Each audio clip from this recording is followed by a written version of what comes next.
Hey guys, I'm in Canada. They actually let me in. So we have Chase here from Edison Motors. You guys, I'm sure you've heard of him.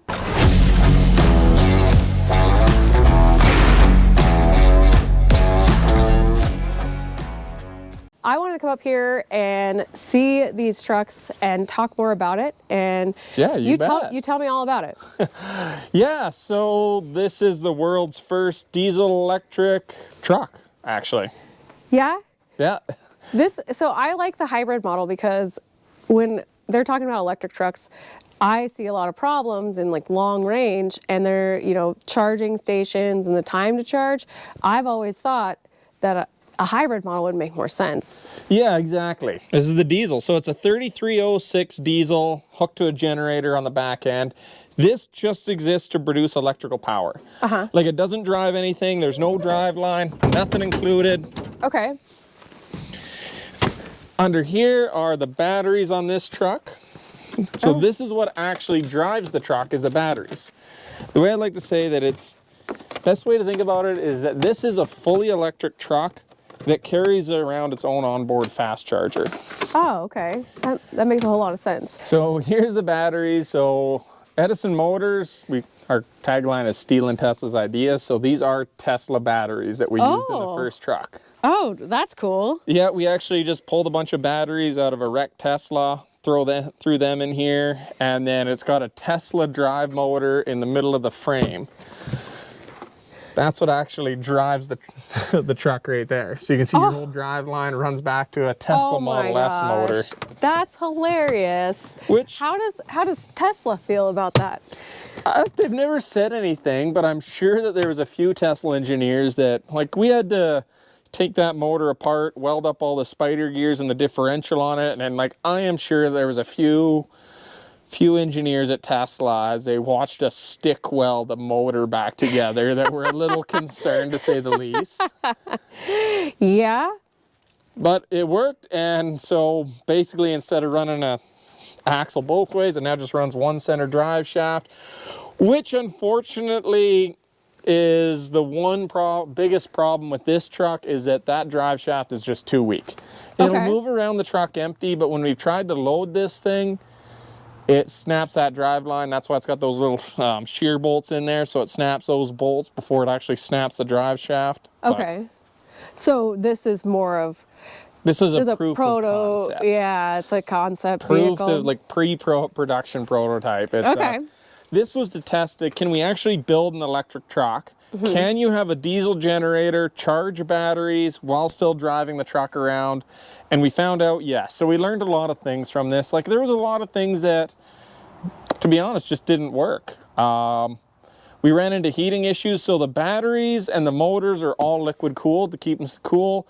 We tied that coolant in with the big rad coolant, but when the generator would fire up, it would overheat it. The heat from the generator plus the heat from the batteries was actually pushing the coolant too hot on this. So now we've separated the coolant.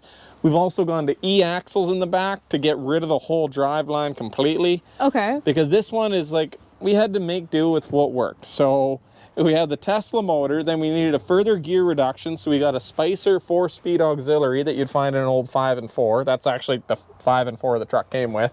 Okay. And then we put it into a normal set of rear ends. Now we have the electric axles on the back, which give a lot more power. It doesn't deliver all the torque to just one drive line. By reducing the drive line too, we also get a little bit more torque. You know, when you're using like an extension gun, the best way I can describe it is that, or you're using an impact gun, and you put an extension on the impact, you lose torque every time you put an extension on it. Your drive shaft really is just a long 15-foot long extension on a torque. So by reducing that, you get rid of that. And now, since then, we put the batteries in the frame rail so they're protected. Because right now, if you were to have a side impact, somebody ran a red light, T-boned you, they're going to impact these batteries, which could result in a battery fire. Yeah. If they get punctured. They're also lithium ion, and we went with lithium iron, which is a little bit stabler, a little bit heavier, but because it's a hybrid, we don't have that much weight in batteries compared to a full EV. Yeah. So we were able to, who cares about the extra 200 pounds? It's going to be a lot safer than the ion. Yeah. So. Well, I mean, there's other weight reduction because you don't have a transmission like the same way that you have. Yep. And like all the fluid from the transmission and yeah. So the fuel, you burn about half as amount of fuel, so we were able to drop one tank. Yeah, you don't have to carry as much. Yeah, okay. We actually lost about 400 pounds of weight doing this conversion. That's one of the things they're like, oh, isn't that going to be heavy by the time you got to... So the generator back end weighs about the same as a transmission, so that balances out, but you go down to like a C7, C9 from a C15 cat, so you lose about 2,000 pounds off of that. You add 2,000 pounds in batteries, but you also reduce a lot of other things like the extra fuel tank. That actually was what made the big difference. Yeah. But, so it made the truck lighter. Yeah, okay, that's cool.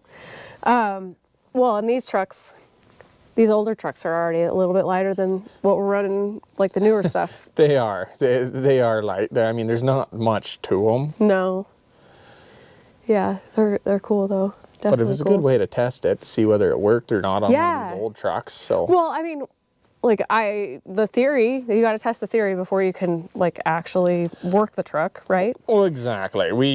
This allowed us to test certain things, like does everything work in concept? And yes, the driveline is a little bit wonky. You can't fully load it for that reason. We ran into some heating issues. Like it was 40 degrees that day, so it was already a hot day. It's like 110 for American. I was like 40 degrees. Yeah, that's hot. 110 American, which is actually why well, I'm not sure whether our batteries will work to the lead acid. Why don't I walk through the truck here a little bit and I can show you some features as we describe them. Sure, that'd be great. Fuel tank still. Oh yeah, I mean fuel tank positive. Yeah. We're used to that. One of the features I love about these old trucks, the louvers still work, and this will actually open and close when the motor gets hot. That's awesome. That's so cool. That is really awesome. Basically it gets hot, it opens up, gets cold when it needs to warm up, it gets cold. So under here we have the control unit for the truck and the lead acid batteries. Everything's a little frozen. Yeah. What did you say earlier? It was like -4 Celsius? Yeah. Yeah. First time you had to come on the first day we've had snow. So yeah, well, I mean, I knew it was going to snow, and I love snow, so here I am.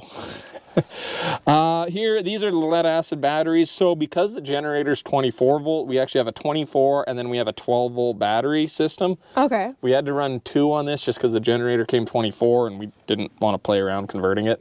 Yeah. Under here is the entire control unit for the truck. This is the VCU of the truck. This is what does everything forward, reverse. Oh, it's like a little tiny computer. Exactly what it is. Here we have the lines. These are all the communication lines. Okay. That's the entire wiring harness for your electric drive system. Like does not take that much. No, it's simple. That's like, I mean, obviously, like, I don't know everything, but like that, I feel like that's less wires than like what's in my pickup, I bet, right now. My 100%. brand new pickup probably has way more wires running through it. Like, I bet you that there's probably... Well, do you want to see the wire for the diesel? So under the dash here, that wiring cluster is just for the diesel motor. Oh. Like compare the electric to the diesel. Yeah. Well, yeah, the diesel has way more. That's crazy. That's cool though. And then I don't know where do all those cords even go? Just running and monitoring that motor, and that's not even a new motor. So it's you say it was a C. You say it was a C9 3306. This one's got an old 3306. Actually, it might be 90s. I think it's a 90s 3306 on this thing. Oh, okay. The new one, yeah, we went with a C9 cat. Okay. A little bit newer. Yeah. But that's cool. Yeah, there's freaking all the wiring. And I think that's like pretty much anything. Everyone's favorite. I think our batteries have been dead. You'll have to forgive me. This truck has been sitting all winter, and if I had the big batteries on, this is the main switch for the big batteries. If I have that turned off, This is the DC to DC. It takes the power from the big batteries and then charges the small batteries along with the alternator in the truck. But it may not have power because the cold might have killed them sitting over winter. I see we got one random headlight working. one rando headlight, so that's nice. Why is that thing? Doesn't even make sense. Yeah, why one headlight? I don't know. Let's see here.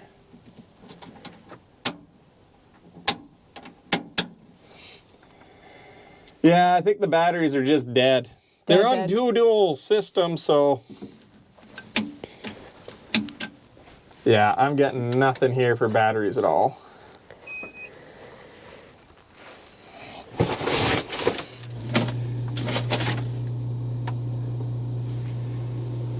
Oh, air compressor turned on. Yeah, I heard it. Okay, so why am I getting no generator? Well, okay, yeah, right, that's on 24. So the 24 volt batteries are probably the ones that are dead. So the 12 volt system that runs the electric side of the truck is working, but the 24 volt batteries are not turning on my generator controls. Oh, okay. 11.3 volt, yeah. Yeah, the batteries are too dead. I knew that as soon as I'd start. Yeah, so there was a funny story on this. It used to have a high voltage air compressor, like the new one. The air compressor used to work off the big batteries. Yeah. But we put the air compressor in a black box, and it was 40 degrees out at 110. And right before our big truck show, we overheated it running it. So now it's a liquid cooled, it's mounted externally, not in a black box. Like it's 110 degrees Fahrenheit. We cooked it. So what we had to do before the show, I can show you on the other side, but we had to run to Canadian Tire, and we bought a $100 electric air compressor that runs off a power inverter. Everybody loves Canadian Tire. Oh. Right. But I mean, that at least... Oh my gosh. At least it goes to repairability. Yeah. Like it shows you, hey, if you're in a bind, at least you can do this. And hey, it got us through. But the big thing is, unless the batteries are 100%, this is not going to last long enough. Yeah. So that was one thing that we spoke about when I saw you at Con Expo, is the right to repair and all of like being able to find parts, having parts of the vehicle accessible, not being locked out of places, not having special tooling so that you can access things that need to be maintained or need to be repaired on a regular basis. Yeah, we tried to build our trucks as simple as it possibly could. Like, you can see here, like that's your whole wiring harness that you would have to deal with. There are some CAN bus things. You're not going to get away with that from electric motors, batteries, so it's not all analog, but it's absolutely as simple as we possibly could. I feel like the newer trucks, everything is like locked away. They can't do this or they can't do that. Like, especially with like the automatic transmissions, you have to have somebody special from Allison come out to reprogram the transmission and all of that stuff that I was told when I was driving. I drove a Super Solo that had the 6-speed Allison in it, and I didn't like it. Like, it was great on the freeway, especially in traffic, but as soon as you put that thing in reverse, who geared that thing? Who thought it was a good idea that when you put it in reverse, it goes like 15 miles an hour, like at an idle, like in reverse? That's pretty good. Yeah, it would be cooking. And it's probably not 15 miles an hour. It's probably more like 5, but it's still way too fast. I don't know. I like high range reverse in the standard. No, I like that too, but every time you put it in reverse... You don't want that to be the lowest one you want. Like, it shouldn't default into high range reverse. Yeah, so what would happen, and it did work out to my advantage, is when I was hauling equipment and there was no equipment on the trailer. I'll tell you the advantage part here in a second, but I would be backing the equipment trailer into the yard on the pavement, and I have to keep hitting the brakes because the truck idles backwards so quickly. Yeah. And with the empty trailer, it would lock the brakes up and it would skid the tires on the pavement. And so after like 5 or 6 months of me hauling equipment, parking it empty, the tires need to be replaced. And then I actually went into the office around the same time they replaced the tires on my equipment trailer. Yeah. And they didn't give it to anybody else. My equipment trailer sat there. And then about 8 months after I went to the office, I quit to start my own business. And then 6 months after that, I bought the trailer from the company I worked for. It had brand new tires all the way around. So Nice. my equipment trailer, when I got it, had brand new tires. Huh. Yeah, so. Sweet. You can't beat that. Yeah, so but still, like, I wanted somebody to come out, or I wanted to, like, adjust the transmission. Yeah. But you have to have a programmer come out.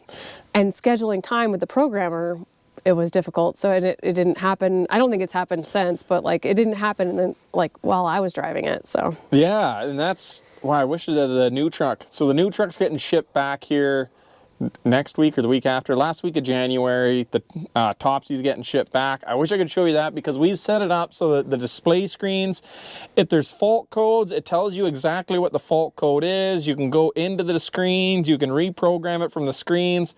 We're going to put like a password so that companies that don't want drivers to say do that, but essentially you can program it, password it, go into the whole thing, so you shouldn't need a diagnostic tool to plug into it. Yeah. Now, that's not saying you can't. There is the option, but we're making that stuff available to people. Not that it's a $300 call out, but it's available where, hey, if you want it to buy the thing that plugs into the computer, into the J130, I can't remember the names of those things, but into the actual plug, and you want to plug in or USB into the side of it, you can actually upload the new code that's going to tell the truck how to perform, because honestly, it took us a long time to play with the different settings in the truck, how the electric motors work, how the axles work, how the power comes in, because it's torquey. And that's one of the biggest things that took a long time, was programming that throttle mapping and what do we want the truck to do in different situations. Like this one works, it's basic, it's got forward, reverse, regenerative braking, but the new one is that we're putting in drive modes.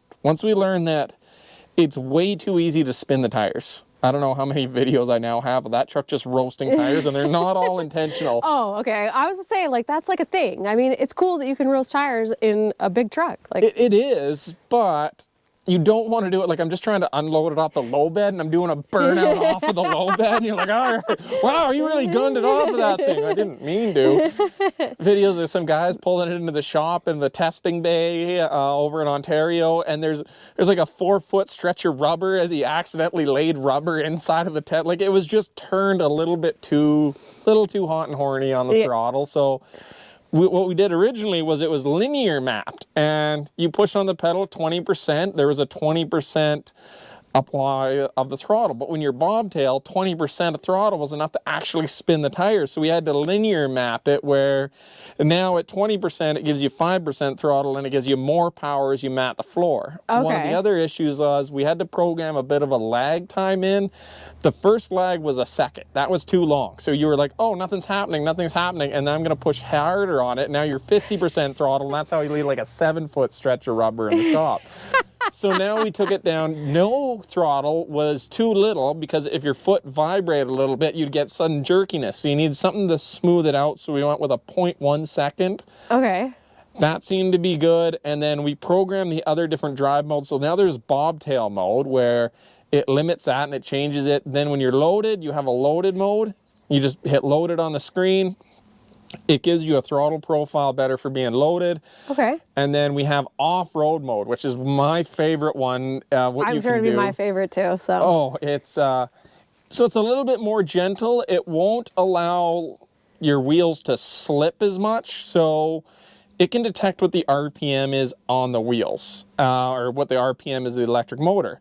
Okay. So each wheel will dictate that, hey, I don't want the speed to increase any more than this set RPM per minute. Like, hey, this ramp up, you can't go from 100 RPM to 2000 RPM in 1 second, because that just means you're spinning the tire in the mud. We don't want to brake torque. We still want the power. And then the other cool thing is, so in normal driving mode, it doesn't let you, it applies power to the electric motor to hold you steady on a hill. So you don't roll backwards. with the off-road mode, it allows a negative RPM to occur in the axle. So, Okay. you know when you're driving manual and you're in the mud, you can kind of clutch in and then rock back, and then you can rock it? Yeah. With the electric motor, as soon as you come off the throttle, it'll roll backwards, and then you can hit the forward reverse as you're rolling forward and backwards, so it'll act like a standard. Okay. Because one of the big problems with automatics, for the guys that drive them and they're in mud and muck, is that you get going into the mud, and then you get going, and then you stop, and then you have to stop, and then hit reverse. You can't rock your truck in and out of mud or snow.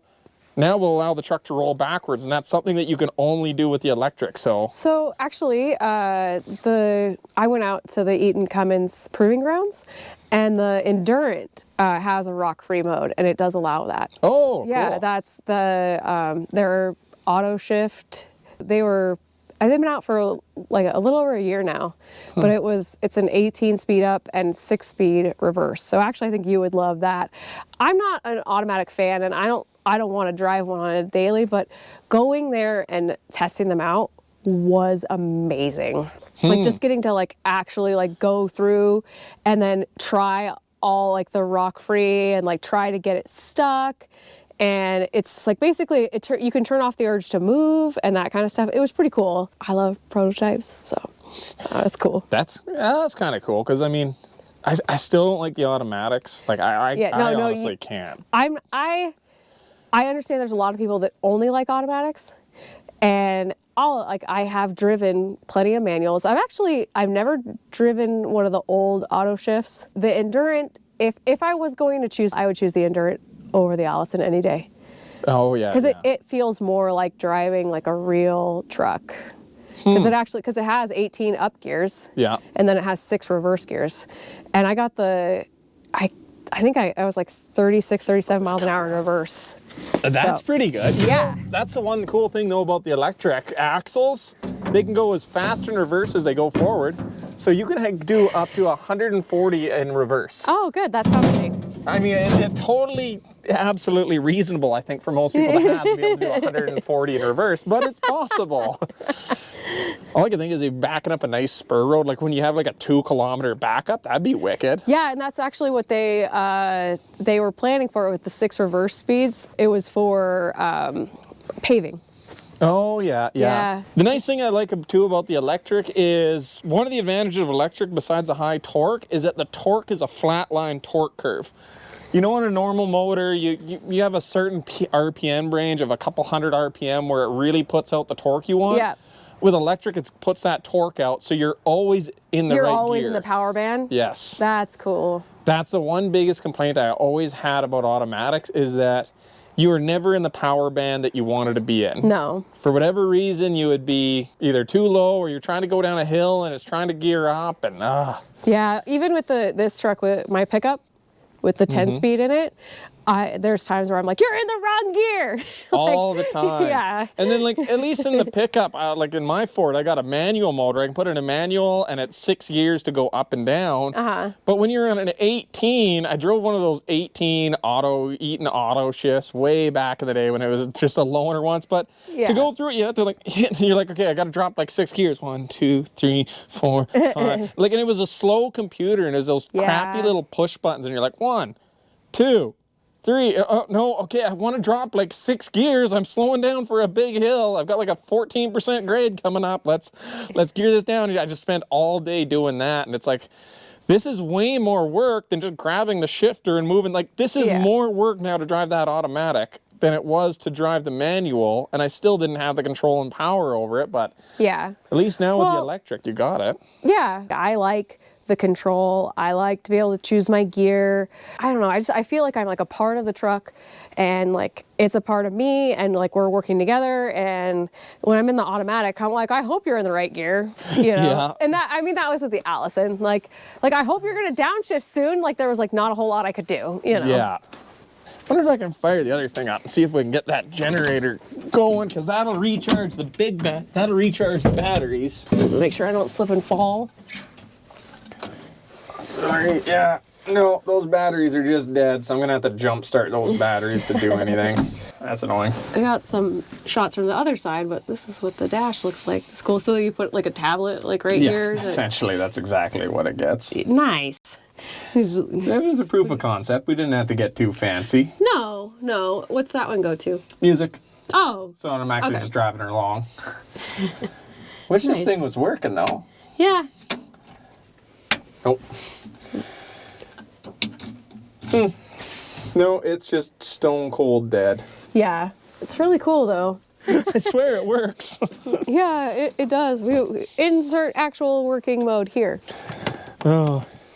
The worst part is it's not even the electric batteries that are causing it. The electric batteries are good. They've got 70% charge in them, and they'll hold their charge. It's the lead acid batteries that are dead. I think the cold's just killed them. Yeah, they don't do well in cold. No, especially if you leave them turned on, which I think it was. The one issue with this one is that if you leave them on, like in a normal truck, when you turn the key off, it kind of kills everything. On this one, and that's what we learned, we put it on the other side now, but it runs the high voltage batteries. It's constantly looking for it with the way we did Carl. So it's looking to monitor, like the battery management system is trying to monitor the batteries. Okay. Even though there's no batteries, and it's constantly trying to pull that data. Yeah. Because when you turn it on the big switch, then the big issue is like these batteries will maintain the truck for like 2 years. But it was the battery management system on the other side and the DC to DC. Your DC to DC is like your alternator for your car. Yeah. It takes the power, converts it over to 12 volts to charge it. So what happened there was,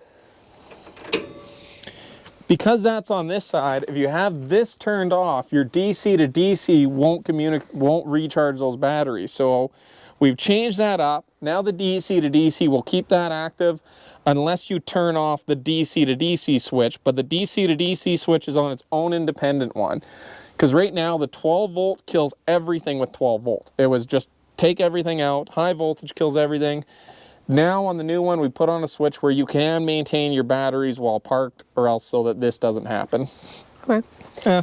Yeah. Learning lessons. Well, I would imagine that when you're taking a truck that runs and drives, or I mean, I don't know what condition it was in when you started taking it apart, then you take it apart and you change everything out, and you're actually creating something from pieces.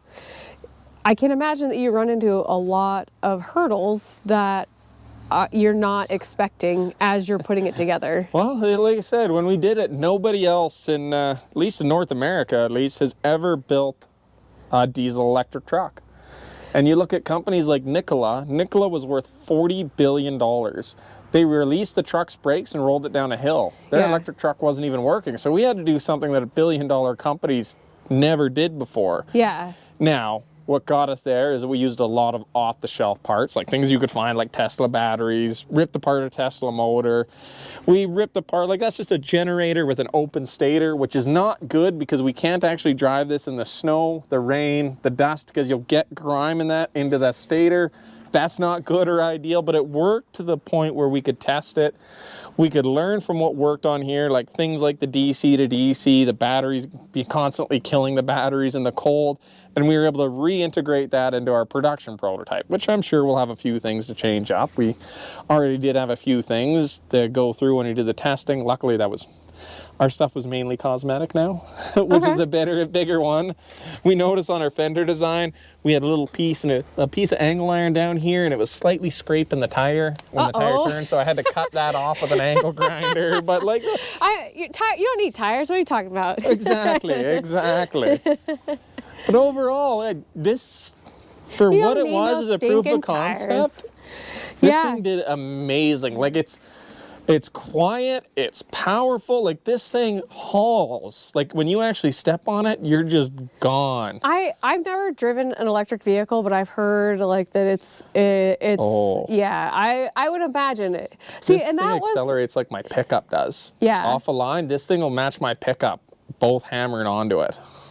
Yeah, that's so cool. Like, okay, now I'm like, oh, what kind of racing can we get into now? That's where my head's going. Like, I'm not even worried about working. I'm like, let's race them. Yeah. Oh, I want to take Topsy over to like Laval in Quebec where they do the uphill train pulling. Uh-huh. That I want to see. Like we We hauled that tank, that Sherman tank with a square body on it. The total weight was 100,000 pounds, and it moved it like it wasn't even there. That's cool. See, this is the type of stuff that, like, because when people start talking about electric trucks, I'm like, oh God, I do not want that at all in the industry. And I don't want, what I didn't want is, I didn't want a truck where I could work it for 3-4 hours and then it would have to charge for 3 or 4 hours and then I could work it again, because I'm not a school bus driver. Like I have real work to do for 10, 12, 14 hours a day, and if I have no power source on the vehicle and I have to stop to get power, that isn't just liquid going into a tank, like that really hinders my ability to make money. Well, and it doesn't make sense. Like, talked to one company there, and they were looking at one of our trucks, and then they were looking at a Volvo VNL electric, and one of their customers said that you need to have an electric truck as part of the contract. And we talked with this company, and they said that, oh, electric doesn't make sense. We did the math. They're pulling Super Bs, so they're loaded to 150,000 pounds in the mountains, running double shifts on a truck. So 2 shifts with 1 truck. Like, your battery's not going to get you through the day. And they're like, yeah, we got to go hybrid. But then they said that the hybrid wasn't 0 emissions, so they couldn't actually go with a hybrid, so they're going to go with the electric truck. And then they found out that they had to put a charging station where they load and where they unload, and they'd have to stop and recharge every time they load or unload. On both ends would have to recharge. Then there wasn't enough power. How quickly are we recharging? About an hour. So you'd have to stop for an hour, and you would do 2 trips a day for 4 trips with 2 shifts, which means an hour each time, which means you would spend 8 hours a day charging, which would actually make it lose an entire trip. Yeah. Which means that the truck could only do 2 trips a day instead of 4 trips a day at 4 hours of sitting charging, because it was over hours for a driver to do all of the days in with just doing the 4 charges. And then they didn't have the power infrastructure requirement. Like, they couldn't get enough power to actually put in the charging station. So they had to bring diesel generators out to the customer's site and put in 3 diesel generators so that they could run these 2 customers off of this. So they couldn't do the hybrid because it had a diesel generator. So now, instead of buying 1 truck with 1 diesel generator, there's now 3 diesel generators. You could run 3 shifts and get way more loads. Yeah, you essentially would get an extra 2 loads in a day. You would double your productivity. It would be the same amount because you're still burning the same diesel for electrical power. Yeah. And the batteries, because they had to make the whole trip off of batteries, which is a 4-hour trip, they'd have to go with like 800 kilowatt hours worth of batteries as opposed to 200 from ours. So the batteries are also 4 times heavier, which means their truck has lost their payload. So they're doing less trips with less payload and paying a driver just to sit there next to a generator as he sits there at his charging station plugged in, which each charging station runs about $100,000 for the level 3 to level 4 charging they want. Like, so now they're spending way more to put in the, like, it's just, if they just bought 1 truck from you, then it would have been, yeah. And it's just, it goes, but it was 0 emissions. If the generator's not in the truck, then the truck is 0 emissions. Theories and the logic behind it don't make any sense. So this log truck, though. Yes. How old is this one? So this truck here is from 1962. And okay. I've got paperwork that shows that this truck was out hauling up until 2004. So wow. From 1962 to 2004, this truck used to actually be hauling in this town. It started in Merritt. It's now still in Merritt. Wow, that's incredible. Everybody's talking about the green movement, and you're actually out here doing something green, because manufacturing new equipment. Yep. It's not. You tell me what's greener, a new truck with modern emissions that you got to replace every 4 or 5 years, or you buy a truck once and you keep that truck for 40 years. Like, that's way better. Being able to repair it instead of just throwing it out, I think is a lot better environmental wise. Like, yeah, I agree. Like, overall, that's a net increase. I always like talking with truckers. Yeah, well, I mean, we're crazy. So, but now I get to drive over the pass and drive all the way home in the snow. So. Good luck. Yeah. Oh. And when you better come back up when Topsy comes back. Yeah. You can take him for a little drive. You'll have to come back and take it out for a drive. When's it coming back? End of January. So Okay. it'll be here like the first week of February. Then we take it off. It's gonna get its VIN number put on, license plate put on, and then we're hoping 2 weeks to get all that done. Okay. And then towards mid-February, we should be out and ready to drive around. Well, I can't imagine that I'm gonna have a job, like a job by then, because the insurance company still hasn't come back about our truck. So like we can't start anything. So it being early January, I'll probably be pretty wide open. Well, I'm not gonna say perfect, but that's not good. But yeah, if you're wide open, then come back, take it for a drive, because you got to try it out. Once you drive electric, it's so hard to go back. Okay, well maybe I shouldn't then. Oh, right on. Yeah. Okay, guys. Thank you for following me up to Canada and checking out something new. We'll see you guys next time.